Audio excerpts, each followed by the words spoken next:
와, 나오죠? 왜 표현을 안 해요? 다 같이 시작. 와, 죽어도 괜찮다. 이렇게 좋은 찬양을 들었으니, 자, 계절이 바뀝니다. 봄, 여름, 가을, 겨울이 계속해서 반복해서 이렇게 돌고 돌고 돌아갑니다. 벌써 저는 이 사계절의 변화가 62번이나 돌아갔습니다. 와,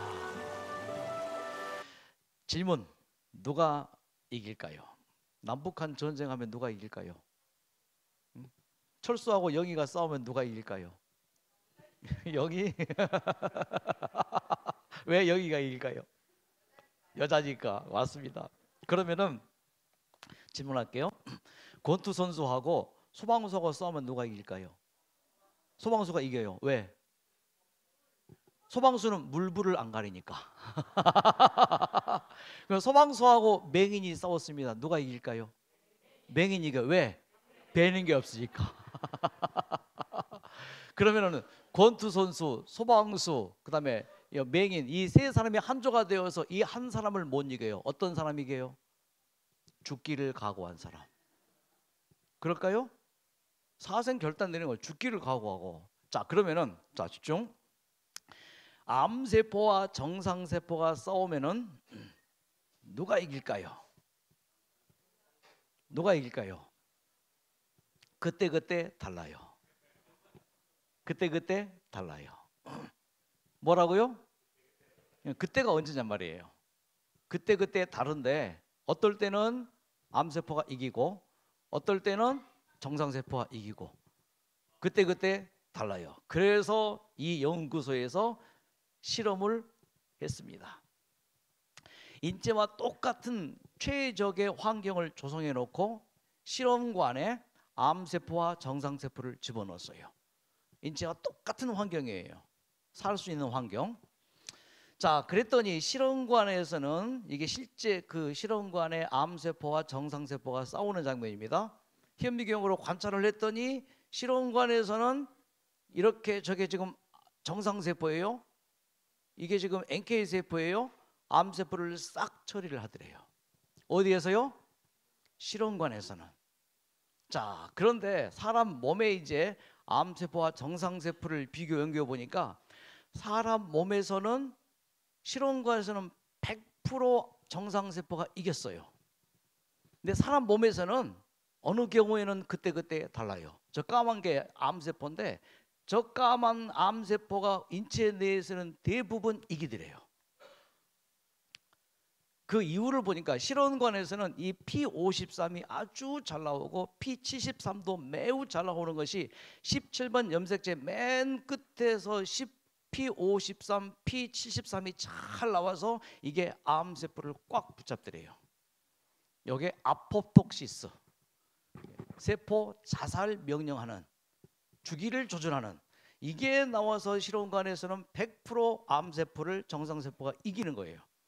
그래서 암세포가 깨갱하는 것이죠. 자, 그런데 어찌하여서 사람 몸에서는 암세포가 득세하는가? 암세포가 이길까요? 암세포가 뭘 뱉는다고요? 어젯밤에 말씀 봤죠? 암세포가 자기를 호위하는 호사, 그 호상 아니지? 호위군사. 호위군사 약자 호사네, 그렇죠? 예. 이 호위군사들을 암세포가 막 만들어내더래요. 그래서 암세포를 딱 보디가드 해줘요. 그러니까 정상세포가 암세포를 이길 수가 없는 것이에요.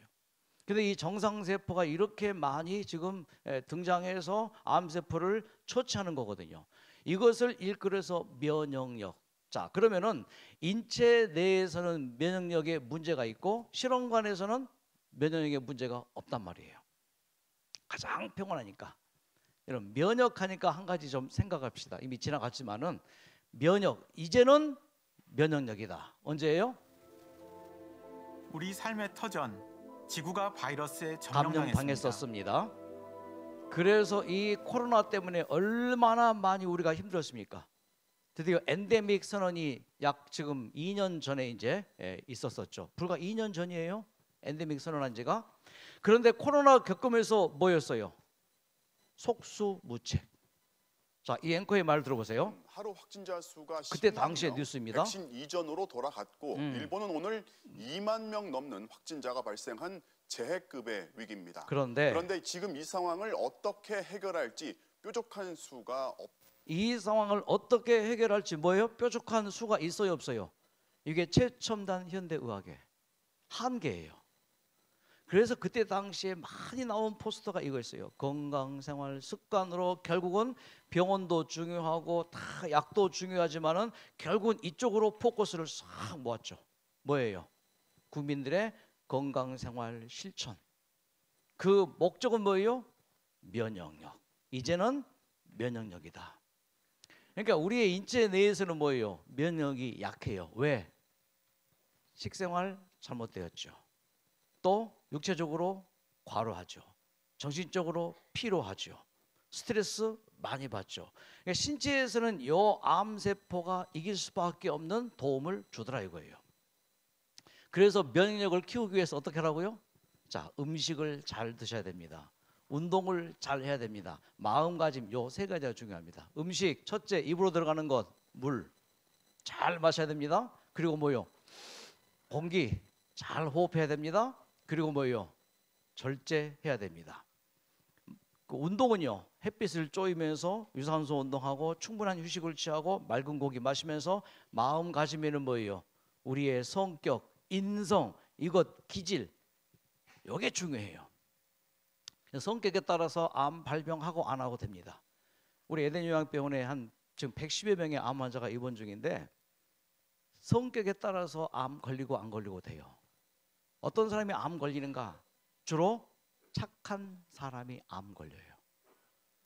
좀 거친 사람들은 확 쏟아버려요. 그냥 확 끝나버려요. 그런데 착한 사람은 뭐예요? 속으로 담아요. 말 못해요. 그렇죠? 그리고 뭐예요? 책임감이 또 강해요. 성실해요. 속으로 그게 뭐예요? 쌓이고 쌓여서 요 인성, 성격, 기질 요게 미치는 영향이 크다란 말이에요. 이게 면역을 악화시킬 수 있는데 자 보십시다. 이분입니다. 전신 뼈전이, 그다음에 폐, 그다음에 이 뇌 쪽으로 그렇게 다 전이 된 상태로 판정을 받았습니다. 거의 하늘이 무너졌죠. 아 이제는 내 인생이 여기서 끝이구나. 치료하는 목적으로 여기 와 있지만 집에 가고 싶어요. 그러니까 우리 남편하고도 같이 있고 싶고 아이들하고도 같이 이렇게 넷이서 생활하고 싶어요. 조금만 더 기다려줘. 그런 말 하고 싶어요. 6개월 선고받았습니다. 언제 떠날지 모릅니다. 자 왔습니다. 와서 뉴스타트 했습니다.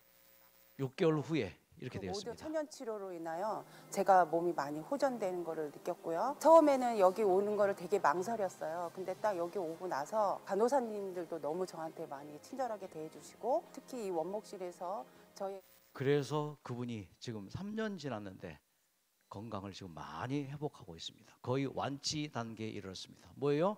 뉴스타트예요.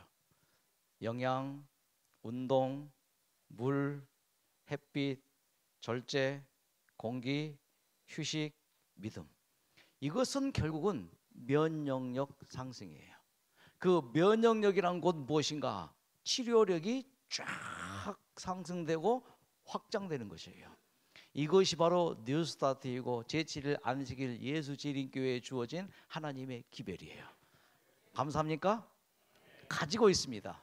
가졌으면 어떻게 해야 돼요 이제? 사용을 해야 되죠. 왜요? 이것에 근거합니다. 태초에 하나님이 천지를 창조하셨습니다. 맨 마지막에 창조한 피조물이 뭔가요? 인간이에요. 사람이에요. 그럼 사람을 창조하기 전에 사람이 살 수 있는 모든 환경, 여건, 조건을 다 만들어 놓으셨어요. 첫 번째 사람이 살 수 있는 여건, 빛을 창조하십니다. 두 번째 공기를 창조하십니다. 세 번째 사람들이 먹을 식물을 창조하십니다. 네 번째 하늘의 해와 달과 별을 창조하십니다. 다섯째 날 궁창의 새, 물의 물고기. 척척 착착이죠. 우리 산흥중앙교회 진짜 조직적이네요. 착착착착 들어가네요. 와, 이런 교회 진짜 제가 처음 보네요. 와, 얼마나 착착착. 10시 50분에 시작합니다. 딱 시작하고, 각 부서가 조직적. 하나님께서도 뭐예요? 굉장히 조직적이에요. 그 땅 위에 동물이 살고 사람이 살아요. 맨 마지막으로 하나님께서 창조한 피조물이 뭐예요? 사람이에요. 사람을 맨 처음 창조하지 않았습니다. 그럼 어떻게 될까요? 숨 못 쉬어요. 물도 못 마셔요. 그 지옥이죠. 근데 사람을 맨 마지막으로 창조한 것은 뭐예요? 먼저 사람이 먹을 수 있는 음식을, 식사를, 또 먹거리를 셋째 날 만들어냈어요. 영양. 자, 두 번째, 생육하고 번성하여 땅에 충만하라. 아담에게 비행기 안 줬어요. 날개 안 줬어요. 아담에게 뭐 두 다리를 줬어요. 그래서 아담의 집은 에덴 동산이고 아담은 지구 전체를 다 걸어다녔어요. 막 축지법이 있었는지 모르겠지만 지구를 다 관리했단 말이에요. 운동했습니다. 그리고 둘째 날 궁창 위의 물과 궁창 아래 물을 주셨죠. 그리고 넷째 날 해와 달과 별을 주셨죠. 그리고 중요한 게 절제하라 했습니까 안 했습니까? 동산 나무의 모든 실과는 다 먹되 이것은 하지 말아라, 먹지 말아라. 절제적이게 할 것은 하고 하지 않을 것은 하지 않는 것.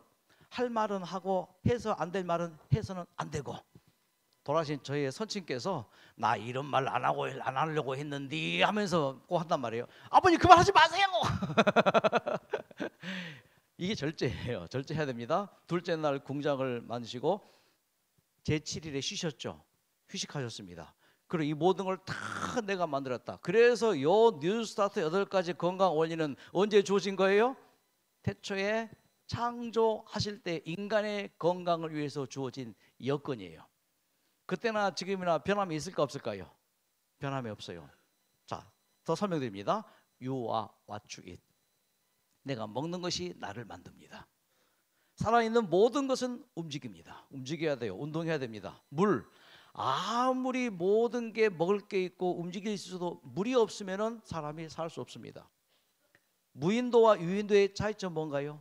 아무리 큰 섬도 물이 없으면 사람이 못 살아요. 근데 작은 섬도 뭐예요? 물이 있으면 삽니다. 물이 있는 곳에 생명이 있어요. 햇빛, 지상 에너지의 100%가 다 태양 에너지예요. 절제해야 됩니다. 맑은 공기 마셔야 돼요. 그리고 뭐요? 충분히 휴식을 취해야 돼요. 마음의 믿음을 가져야 돼요. 이 8가지 건강 원리는 태초에 우리 인간에게 주신 건강 조건으로서 지금도 유효할까요? 그래서 공기, 햇빛, 절제, 휴식, 운동, 식사, 물, 하나님을 의지하는 것, 이것들이 참된 뭐라고요? 치료제다. 이런 것들을 꾸준히 실천하면은 10중 8구 몇 프로예요? 8, 90%는 완치될 것이다. 야, 여러분 건강하게 원하십니까? 뉴스타트를 꼭 실천하시기 바랍니다. 하지만 우리나라의 2022년 현재 그때 당시에 통계 보면은요, 암 환자가 243만 명이에요. 암 환자가. 와, 엄청나죠? 지금은 250만이 넘었습니다. 5천만 인구 중에 250만 명이 지금 암으로 투병 중이에요. 국민 몇 명 중 한 명이 암 환자예요? 20명 중 한 명이 암 환자예요. 많아도 너무 많아요. 전라도 말로 허벌나게 많아요. 경상도 말로 억수로 많아요. 충청도 말로 모르겠지요. 진짜 많아요. 너무 많아요. 고혈압 환자 746만, 지금은 거의 800만이 넘었어요. 당뇨병 환자 지금 거의 600만이 넘었습니다. 고인슐린증 환자, 당뇨병이죠. 고지혈증 환자, 혈전증 환자, 이게 이렇게 지금 거의 국민 거의 이러면 3분의 1이 지금 뭐예요? 질병으로 허덕이고 있다고요. 무엇의 문제예요? 나무의 문제가 아니고 뿌리의 문제예요. 그 뿌리는 곧 나의 문제이고 이 나의 문제는 곧 나의 생활 습관의 문제예요. 무슨 생활 습관이요? 나쁜 식생활 습관인 줄 모르고 입맛에 따라서 계속 그것을 습관적으로 사용하고 있습니다. 자, 그래서 이 나의 습관이 문제이니 뭘 고쳐야 돼요? 병을 고치지 말고 나의 생활 습관을 고쳐 나가는 거예요. 좋은 식생활 습관, 충분한 운동, 마음 편히 갖고 또 맑은 공기 마시면서 정상 체중을 유지하는. 그래서 이 나를 고치니까, 뿌리를 고치니까 뭐예요? 열매가 이렇게 줄어들어요. 질병의 열매가 줄어들 뿐만 아니라 이 나를 계속 고쳐 나가니까 뭐예요? 건강이 열매 척척척 맺게 됩니다. 이것이 뭐예요? 뉴스타트예요. 하나님의 건강 기별이에요. 그래서 제가 좋아하는 찬양, 하나님 내 영혼의 치료자, 내 육신의 치료자, 나를 고치소서.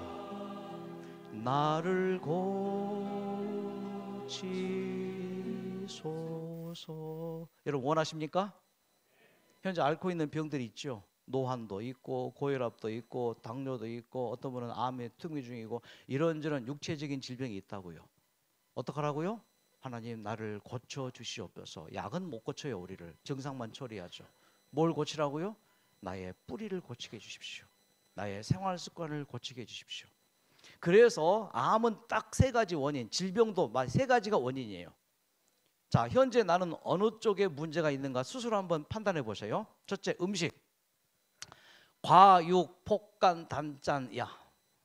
자, 한 번 더 복습합니다. 어제 참석 안 한 분들이 많이 계셔서. 자, 어제 참석하신 분들, 자, 과, 육, 폭, 간, 단, 짠, 야. 과육, 폭간, 단짜냐. 우리 어린이들은 정말 어제 복습 연습을 잘했어요. 어린이들 시작. 더 크게 시작.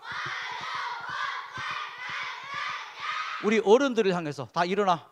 어른들에게 이거 하지 말라고. 어른들 이걸 잘 지켜야지 건강하니까. 어른들 건강하기 원하시죠?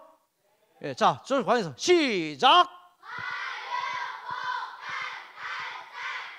하면서 하지 마세요 하는 거야. 한 번 더 하고 난 다음에 하지 마세요 그렇게 해서 이게 건강하니까 시작.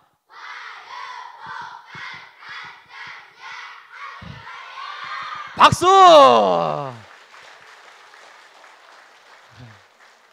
과식하는 우리 어른들, 육식하는 어른들, 폭식하는 어른들, 간식 즐겨 하시는 분들, 단 거 좋아하시는 분들, 짠 음식 좋아하시는 분들, 야식 즐기는 분들, 우리 어린이들의 그 메아리가 과식하려고 할 때 들리길 바랍니다. 육체적으로는요, 너무 과로했고 너무 육체적으로 혹사시켰어요. 정신적으로는요, 이렇게 살았어요. 그래서 저희 에덴 요한병원에서는 뉴스타트 지도를 할 때 이 책자를 딱 만들어서 8가지 건강 원리를 매일매일 체크하면서 스케줄을 짜서 그렇게 실천하도록 합니다.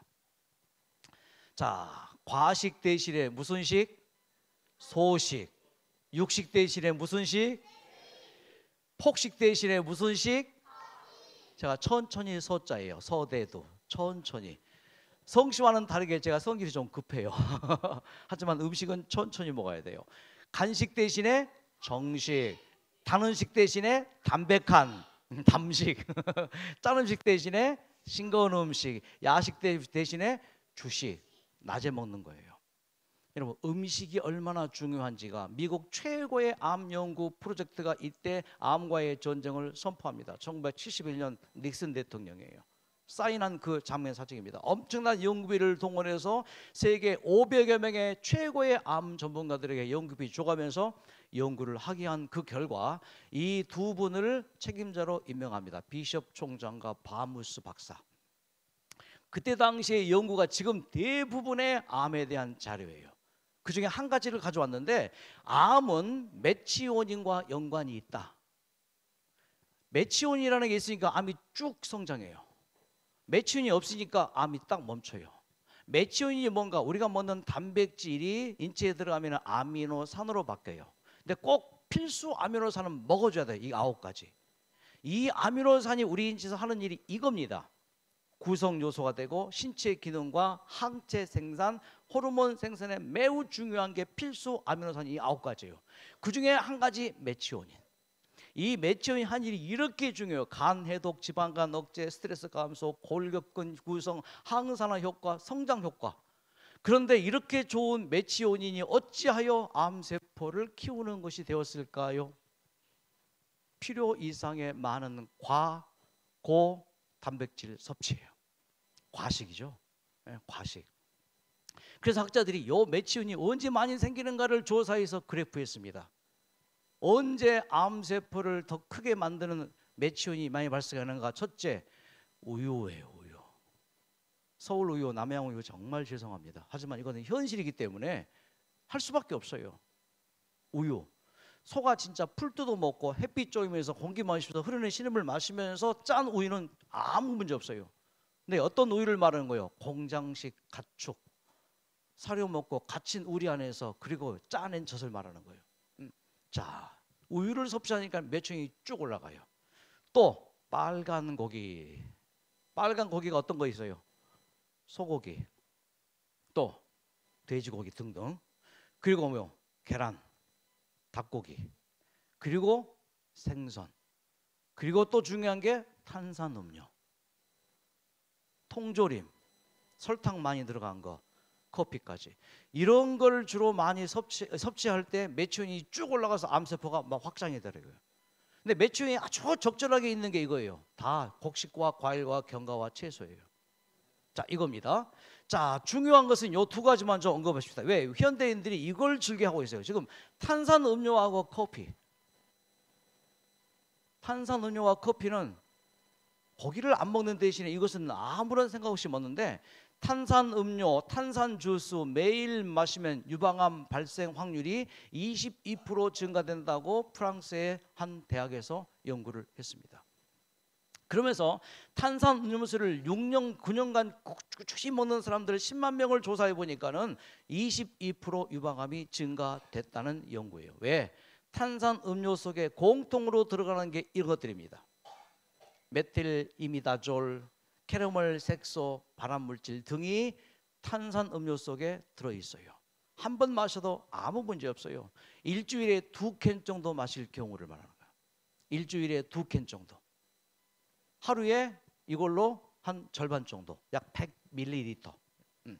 탄산음료의 주 성분이 뭔가요? 이런 것들이에요. 여러분 잘 보십시오. 사이다, 콜라, 각종 탄산음료도 마찬가지입니다. 자, 탄산음료에 좋은 건 딱 한 가지, 물로 만들었다는 것 외에는 아무것도 좋을 게 없어요. 백설탕 들어가죠, 합성 화합물질 들어가죠, 인산 들어가죠, 카페인 들어가죠, 강산성 물질.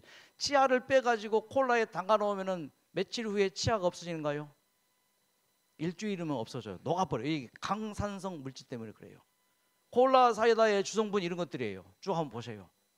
그러니 이것들을 현대인들이 뭐요? 특히 젊은이들이 즐겨 마시고 있으니 이것들이 쌓여서 30대, 20대까지 아무 문제 없어요. 40대부터 나타나기 시작합니다. 20, 30년간 계속 습관적으로 마신 사람들. 특히 여러분 여기 있죠. 에너지 음료 있죠.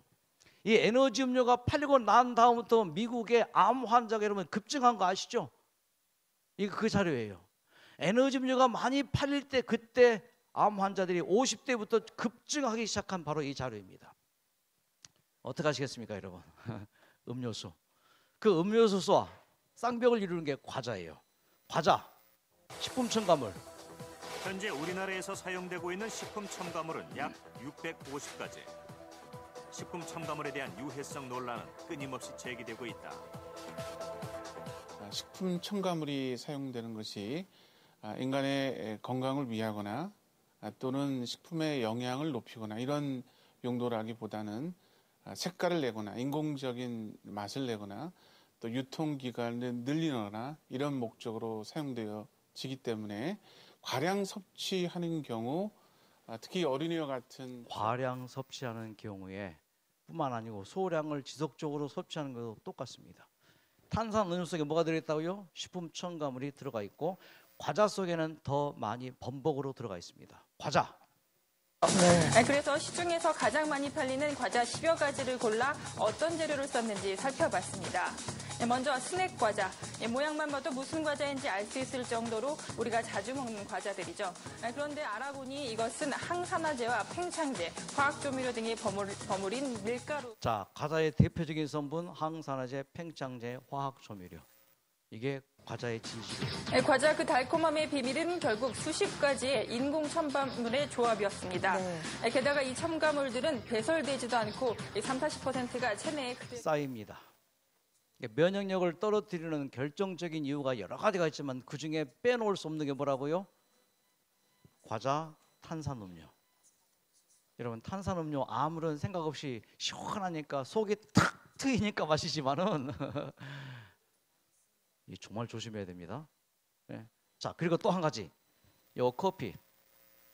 제가 2016년 이제 미국 목회를 마치고 한국으로 들어오기 전에 이제 그때 미국에서 이제 이런 놀라운 이제 일이 있었는데 커피의 발암 물질 경고물을 부착하도록 캘리포니아 법원에서 그렇게 선고를 했습니다.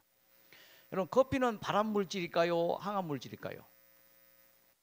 몸에 좋을까요? 안 좋을까요? 아니에요. 좋은 게 있고 안 좋은 게 있어요. 사람도 마찬가지죠. 모든 사람이 다 나쁜 게 아니에요. 좋은 사람, 좋은 점이 있고 나쁜 장점, 단점이 있는 것처럼 커피도 뭐요? 좋은 점이 있고 좋지 않은 점이 있어요. 그런데 2016년에 미국의 암 연구소에서 오히려 커피는 발암 물질이 아니고 항암 물질이다라고 2016년에 발표를 합니다. 암 발생 그룹 B에서 제외시킵니다. 그룹 3로 아무 상관이 없는, 그렇게 해서 제외를 해서 커피를 좋아하는 사람들은 아주 안심했습니다. 그런데 2016년입니다. 2년 후에 캘리포니아 법정에서 충격적인 발표를 합니다. 스타벅스를 포함 대형 회사들에게 커피의 발암 위험성 알리는 경고물을 바로 이렇게 부착하도록 그렇게 했습니다. 스타벅스 그 판매대 앞에 경고물 붙이도록 그렇게 했고, 커피 그 잔에도, 그 컵에도 이걸 붙이도록 그렇게 했습니다. 충격이었습니다. 2018년입니다. 자, 그래서 호주의 퀸즐랜드 의학연구소에서 커피에 대해서 연구한 결과를 발표합니다. 자, 커피를 마시는 30만 명의 건강 데이터를 분석했는데, 자, 커피 섭취와 암 발병 여부와는 관계가 없는 것으로 나타나서 커피 애호가들에게 안심을 줬습니다. 자, 발표가 되었는데 커피가 암 위험을 증가시키는지 평가하기 위해 유전자 기반 기술을 이용해 데이터를 분석한 결과 커피가 암 발병과 관계가 없다고 발표했습니다. 함에도 불구하고 끊임없이 계속해서 논란이 일어납니다. 다른 연구들이 발표되어집니다. 자, 그러면서 커피가 좋다는 것, 파킨슨씨병, 간암 예방에 좋다, 커피를 마시면 불면증, 부작용이 있지만은 특히 커피 속에 폴리페놀이라는 과일 속에 들어있는 아주 좋은 성분인데 항산화, 항염, 항암 작용을 한다. 커피 속에 들어있는 크롤렌산이 장의 연동 운동을 활발히 해서 배변에 도움이 되더라. 관상동맥이 굳어지는 석회화를 막아주는 요소도 들어있더라. 그러면서 많은 논문이 하루에 3잔 정도 커피 마시는 것은 건강에 도움이 된다. 단 프림이나 당분이 들어있지 않는 커피를 전제합니다. 네, 여러분이 드시는 커피는 지금 프림이 들어갑니까? 네. 그 다음에 설탕이 많이 들어갑니까? 자, 최종 결론이 이겁니다. 문제는 커피를 볶을 때 태워지잖아요. 볶을 때 뭐가 만들어지는가? 똑같은 현상. 고기나 생선, 단백질이 구워질 때, 또 음식을 조리할 때 만들어지는 게 아크릴 아마이드 라는 성분이 만들어져요. 감자를 구울 때에도, 또 이제 단백질이 구워질 때에도, 생선이 구워질 때에도, 그 구워진 직화할 때 다 만들어지는 게 아크릴 아마이드인데 위장암, 대장암, 직장암의 원인인 것으로 딱 밝혀집니다. 자, 여러분 잘 현명하게 커피를 이제 상대하시기 바랍니다. 특히 이 자료는 최근에 이제 미국 암 연구소에서 나온 자료인데, 커피 매우 뜨거운 음료와 암 연관 관계 하면서 발표하기를 이렇게 발표합니다. 커피는 그룹 3로 분리되어집니다. 뜨겁지 않은 커피, 그러면서도 이렇게 그룹 B로 분리했다가 이제 뜨겁게 마시는 커피 있죠. 그런 그룹 A, 2A로 분리되어집니다. 영국 사람들이 일반적으로 차 마시는 것보다 훨씬 뜨거운 온도의 65도 이상의 뜨거운 커피. 커피를 마셔도 어떻게 마시라고요? 그냥 블랙커피 정도, 아니면은 차갑게, 보통은 뜨겁게 마셔야지 커피 맛이 난다고 하죠. 자, 국제암연구소에서 분류하기를 그룹 3로 분류합니다. 암 발병 그룹 3. 여러분 어떻게 하시겠습니까? 자, 커피 마셔서 도움되는 게 있지만은 오히려 암 측면에 봐서는 암을 더 크게 만들 수 있단 말이에요. 안 마시는 게 좋고, 청 마실라 치면은 뭐요? 뜨겁지 않게 마시고 설탕 빼고 프림 빼고, 차라리 뭐요? 그냥 커피고 원래 있죠. 블랙커피 정도. 그 정도 마시면 좋을까? 아예 안 마시는 게 좋아요. 왜? 아크릴 아마이드라는 성분이 다 들어있거든요. 블랙커피든 그냥 일반 커피든 뜨거운 커피든 차가운 커피든 뭐가 들어있다고요? 블랙 아마이드라는 게 다 들어있어서 그것이 들어가면 뭐요? 암을 촉진시킨다 그 말이죠. 어떻게 지금 고민이 되십니까? 헷갈리십니까? 어떠세요? 그래서 이 먹는 걸 조절해가고 우리의 요 육체적인 것도 조절해가면서 충분히 걷기 운동하고 그리고 심리적으로 뭐예요? 안정을 취해야 되는데 이제 남은 시간 동안 이 부분을 좀 같이 생각하도록 하겠습니다. 성격과 기질과 인성과 암 발병과의 관계 연관이 있을까요? 성격적으로 암 발병과 관계가 있을까요? 같은 조건, 같은 상황, 같은 여건에서 같은 식생활을 했고 같이 운동했고 하더라도 그의 뭐에 따라서 성질에 따라서 성격에 따라서 습관에 따라서 암이 더 발병할 수 있고 없고 그래서 재미있게 우리 서 씨가 참 똑똑해요. 우리 세적원 연세대 이제 이 그 졸업자 이 박사께서 MBTI로 이 암 유형을 한번 쫙 검사를 해봤습니다. MBTI 사람의 그 성격 검사 이 표지 있죠. 그러니까 스쳐 넘어갑니다. 그래서 각각의 성격에 따라서 암이 많이 걸리는 사람이 있고 이런 경우 암이 많이 걸리고 뭐 평균 빈도가 이런 경우이고 그리고 또 뭐요 거의 안 걸리는 정도가 이런 정도의 성격 유형이더라 이렇게. 그러니까 막 이렇게 뇌양적 다 통틀어서 자기 그 MBTI 검사 해보면은 이제 뭐 저 같은 경우에는 ISTJ로 나오더라고요. 맨 왼쪽 위에. 예. 그래서 막 계획적이고 뭐 하여튼 그런 쪽으로 다 있어요. 그런데 성격에 따라서 물론 그것도 일리가 있지만은 어떠한 성향이든 어떠한 기질이든 어떠한 습관이든 가장 중요한 게 이거더라고요. 어떠한 MBTI 검사 결과든 상관없이 감사하는 마음. 상관없어요. 어떤 성질이든 어떤 성격이든 어떤 기질이든 뭐 할 때요? 감사하니까 덜 걸리고 걸렸더라도 감사하니까 빨리 낫더래요. 그래서 이 그림이 참 의미가 있습니다. 암세포가 생겼습니다. 자, 이제 암세포와 정상세포가 싸웁니다. 싸워서 암세포가 제거되어서 정상세포가 득세한 경우가 있고 암세포가 이겨서 암세포가 승리하는 경우가 있어요. 자, 무엇이 이것을 많이 가르던가? 긍정적인 생각. 또 뭐요? 음식 깨끗한 거. 그리고 뭐요? 맑은 공기 마시. 그러니까 뉴스타트 하는 거죠. 그러니까 음식을 깨끗하게 먹고 운동을 꾸준히 하고 마음가짐을 뭘로 했을 때 감사하는 마음을 딱 가졌을 때. 그러나 정반대의 어떤 그런 마음을 가졌을 때 훨씬 예후가 좋지 않은 것이 바로 감사에 대한 것입니다. 걱정을 많이 하면은 그만큼 잘 걸리기 쉽고 걱정을 안고 그저 마음 편히 가지면은 걸렸다 해도 금방 낫는다.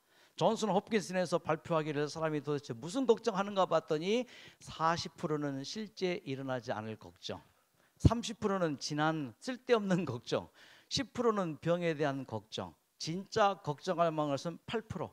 그 8%도 걱정한다고 걱정이 해결되면 걱정해야 되는데 그 8% 걱정도 할 필요가 없다는 게 바로 이 걱정입니다. 그러니까 여러분 어쩔 수 없어요. 그냥 마음 편히 갖자 말이에요. 그래서 항상 기뻐하고 감사하는 마음 가지면은 우리의 몸이 실험관 상태로 거의 유지가 될 수가 있어서 암이 줄어들고 질병이 줄어들고 건강이 회복될 것이라고 믿습니다. 여러분 감사는 선택이에요.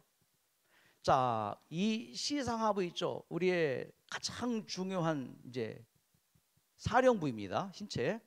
시상하부에서 느껴요. 스트레스를 받을 때 시상하부에서 부시피질 자극 호르몬, 유리 호르몬을 쫙 분비합니다. 그러면 시상하부 바로 밑에 뇌하수체에서 부시피질 자극 호르몬을 딱 분비해요. 이것이 분비되어지면 피 속에 콜티졸이라는 호르몬이 쫙 나와요. 그러니까 막 걱정하고 근심하고 고민하고 불안해하고 막 씩씩거리고 미워하고 학시하고 그럴 때 콜티졸이 나와가지고 있잖아요. 이렇게 우리의 몸을 나쁘게 만들어 버려요. 자, 여러분 선택하십시오. 힘든 일이 있어도 불안하거나 걱정하거나 근심하거나 고민하지 말고 대신에 그럴지라도 감사가 몸에 좋다니. 약은 좋아서 먹는 게 아니죠. 먹어야 되니까 몸을 위해서 먹는 거죠. 똑같아요. 감사가 하나님의 뜻이고 또 기뻐하는 게 하나님의 뜻이라니 뭐예요? 선택하는 거예요. 자, 이제부터 감사하자 라고 마음 먹으면은 시상하부가 우리 주인이 감사하네. 자, 그러면은 부신, 피질, 자극 호르몬 분비 대신에 도파민, 펩티드, 소마토스탄틴을 분비시켜요. 이게 굉장히 좋은 호르몬입니다. 그럼 이 시상하부가 이걸 딱 분비시키면 뇌하수체가 알았어요. 잠깐만 기다려요 하면서 부신, 피질, 자극 호르몬에서 뭘 분비한다고요? 아까 배웠죠? 옥시토닌을 분비해요. 옥시토닌이 부신을 딱 자극하면 부신에서 콜티졸, 나쁜 호르몬 대신에 뭘 분비가? 노르에피네프린을 딱 분비합니다. 노르에피네프린이 딱 분비되어지면 신체가 가장 좋은 면역계 상태로 바뀌어요. 착착착착 계속 연쇄적으로 조직적으로 우리 사는 중앙교회처럼 착착착 돌아가는 게 인체예요. 그러니 여러분 지금부터 결심하시고 선택하십시오. 감사함을 뭐하게 하자? 감사는 영어로 땡스입니다. 그런데 이 땡스의 어원은 띵스입니다. 생각하면은 감사할 일이 많아요. 급하게 생각하면은 불평할 일이 많고 곰곰이 생각하면은 감사할 일이 많다. 어떻게 내 입에서 이런 말이 나오는가? 참 하나님 감사합니다. 따라하세요. 급하게 생각하면은 학시할 수 있고 곰곰이 생각하면은 감사할 일이 많다. You are what you think. 당신의 생각이 당신을 만든다. You are what you choose. 당신의 선택이 당신을 만든다. 빠져가지고 제가 진짜 이제 죽을만 남았나 싶고 유언을 막 다 했어요. 동생한테 유언을 해놓고 내가 죽거든 우리 애들한테 어떻게 해달라고 엄마가 돼달라고 이제 이렇게 하고 서울대학교 저보고 암 말기라고 그러더라고요. 박사님도 저한테 암 말기라고 그러더라고요. 암 말기라고. 우리 신랑이 진짜 갈 때는 너무 미웠어요. 진짜 미워가지고 그 미움이 정말 막 죽여버리고 싶은 마음까지 드는 거예요. 막 진짜 저 사람 어떻게 죽어버렸으면 막 좋겠다 이런 생각이 막 들었거든요. 그러니까 나 혼자는 있을 수가 없는 거예요. 공포에 너무 사로잡혀하고 무섭고 아무것도 할 수가 없는 거예요. 진짜 약 안 먹으면 아무 짓도 할 수가 없어요. 계속 내 막 뇌에 막 너는 암덩어리야, 너는 암 환자야, 너는 곧 죽어 이 막 소리가 진짜 계속 들리고 방 안에 혼자 있을 수도 없고 화장실에 혼자 들어갈 수도 없고 막 너무너무 힘이 드는 거예요. 그러면 살이 계속 빠져나가는 거예요. 뭐 먹을 수도 없고 막 그래서 살이 계속 빠지고 이래갖고 이 정도면은 살 수 있을까요? 힘들어요. 그가 뉴스타트에 왔습니다. 뉴스타트에 와서 말씀을 듣고 선택이구나. 동안 지내는데 앉아서 이렇게 강의를 들을 수가 없어요. 통증이 너무 심해가지고. 그런데 4일째 되는 날 눈을 떴는데 우리 신랑이 살아있는 자체가 너무 감사한 거예요. 진짜 우리 신랑이 살아있어 감사하고 우리 애들이 있어줘서 감사하고 그래도 내 가정이 내가 갈 곳 있다는 게 너무 감사하고 야 하나님께서. 그래서 이분이 자기도 모르게 뭐예요? 바뀌어요. 왜 바뀌었어요? 말씀을 들으니까 생각이 바뀌어요. 이것이 뉴스타트예요. 그래서 이분이 감사가 막 넘쳤죠? 기적이 벌어지는 거예요. 6개월 후에 한 분이 그분 집을 다녀왔는데 자 이번 겸사 결과 하나도 암이 없이 다 사라졌다고 합니다. 박수! 예. 자, 그래서 우리 어린이들 다 나오세요. 예, 어린이들 나올 때 박수! 한 번도 연습 안 했고 그냥 막 하는 겁니다. 자, 우리 어린이들 나오세요. 한 줄로 쭉 서세요. 예, 우리 어린이들이 우리 어른들에게 메시지를 합니다. 자, 두 줄로 키 큰 어린이 뒤로, 키 작은 어린이 앞으로. 예, 자 서세요. 자, 무조건 감사가 나오면은 쫙 손을 들고 흔드는 거예요. 알았죠? 자, 준비. 자, 갑니다. 자, 크게. 자, 손 흔들고. 자, 따라 해봐. 자, 손 모으고. 그렇지, 어르신가 먹고 이렇게. 자, 그래. 흔들고, 자, 접고. 한 번 더, 몸 흔들고. 감사, 겪고, 그렇지. 그런 감사, 그렇지. 몸 흔들고. 감사, 감사. 그럼에도 감사. 감사 외쳐요, 어린이들. 감사. 감사. 그렇지, 잘한다. 박수. 감사. 안사고 감사 들면서 감사 그렇지 들고 감사 그렇죠 감사 매일매일 감사 그렇지 항상 감사 쉬지 말고 감사 감사에 감사 우리 애들 쭉 가세요 어른들을 보고 감사하세요 감사하세요 쭉 하면서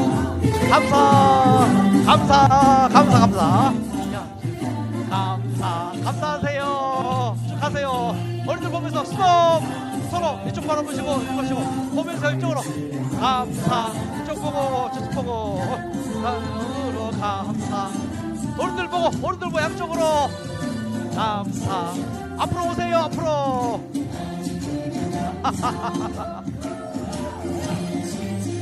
감사 이만합시다 이제 5분 딱 남았어요 5분 딱 남았습니다 우리 어린이들이 노래 부르는 이 감사 여러분 감사합니까? 우리 어린이들에게 박수 한번 주세요 잘했다